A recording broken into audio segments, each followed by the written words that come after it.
Thanks for clicking on the Komets page at Wayne.com. This Inside the Zone edition with Blake Sebring, the Komets beat writer of the News Sentinel. I brought his song. And boy, the Komets, they've been streaking as of late, surging in the second half as always. What's been the differences of late? They're playing great defense. The forwards are all crashing down and helping out a lot more consistently. And the defensemen are moving the puck pretty well, and the goalies are not giving up the easy rebounds, and they're pretty much building a wall right now in front of the goalie, and it's working. Yeah, they've made some key personnel changes on the defensive line, and it seems to be paying off because they've been. I mean, they went all season without a shutout, and then they get 2 back-to-back over the weekend. Well, they almost had 3 with the home game on Wednesday night. There were 1:11 left when they were up 7-0, and they gave up the goal. And you can tell it is a team commitment thing. It really is. I mean, the goalies are not playing any better or any worse than what they were before. They're just getting the help. I mean, their guys are clearing rebounds. They're defending the goalies a lot better, shoving guys out of the crease. When I'm sitting upstairs taking pictures, the one thing I noticed through the first half of the season, every time I took a picture of the Komets goalie, there was always an offensive player inside the defensive player. Now it's the other way around, and there's almost always 4 guys around any rebound, too, to clear it out. Has the attitude changed in the locker room at all? Obviously, the more you win, the happier you get, but was there something that changed before they kind of started getting on the streak, or are those attitudes starting to change now? Well, if you think about it, they've added 11 new players since the end of training camp, and it was funny because everybody, myself included at the time, thought that the roster was really solid at the end of training camp. I don't remember anybody complaining about the roster. They might have complained about 1 or 2 individual spots, but overall they thought the roster was great.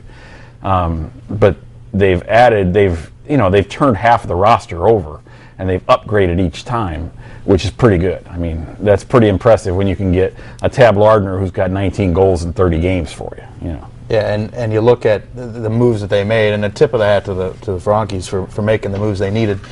Well, nobody wants to win more than they do. The fans can all say they do. It's like, yeah, you don't have David Franke's stomach trying to fight down that acid and all that stuff. I mean, I don't care who you are. There's no player on the team who wants to win more than he does. Plus, you got an active fan base here that won't really tolerate it either. So, I mean, sure, he knows, too, that he's got to make it. But at the same time, you get a coach like Al Sims, you get him decent players, and he's going to win you some hockey games. Yeah, I mean, part of it is you got to get guys to buy into the system, and you got to get them to do what you want them to do. And that every year, it just seems to take time. I mean, it's so interesting. You could bring back 20 guys from the year before, and you'd still have to have the same transition time, it seems like. Every year is unique. Every year you have to build from scratch. Yeah, and you look at the guys, they are playing better hockey, and now they're starting to play some teams otherwhere. They're getting away from Dayton. They're not playing them every night like they were in Bloomington and Evansville. So you start to wonder, okay, how are these guys going to start stacking up against teams they haven't played yet? Is there... you look at the top half of the league. Is that something? Can the Komets really make a move to get into the top half of the Turner Conference? Sure they can. They're only 8 points out of third, and they've got 3 games in hand on Quad City. So if they win those 3 and start to beat Quad City occasionally, they're right there. The interesting thing, and we've been talking about this for a month or 2 now, they're only 2 games out in the loss column. I mean, eventually, when they make up these games, that has to be a factor. And everybody's beating everybody else up in the conference. And if they can stay hot, they can make some moves. Speaking of beating up, John Marasty comes in on loan from Nasty Marasty from Syracuse, and he is just thumping the heck out of some guys.